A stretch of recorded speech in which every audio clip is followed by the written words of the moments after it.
Disampaikan oleh PLT Kepala Badan Pengelolaan Keuangan dan Aset Daerah Pemkab Ogan Ilir bahwa pihaknya siap membayarkan gaji ke-13 sesuai dengan petunjuk dari pemerintah pusat.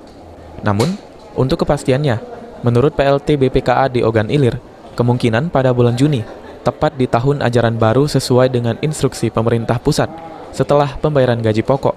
Sejauh ini, BPKAD Ogan Ilir sendiri masih menunggu peraturan Presiden dan peraturan Menteri Keuangan atau PMK tentang gaji 13 ini.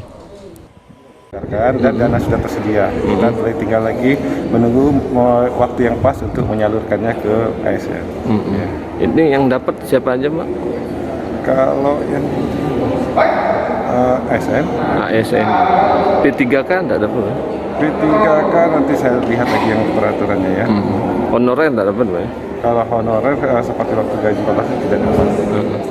Besaran gaji 13 ini sendiri ialah sesuai dengan gaji pokok dan tunjangan yang melekat pada gaji pokok atau sesuai yang diatur dalam PP nomor 63 tahun 2021. Ahmad Romawi, PAL TV.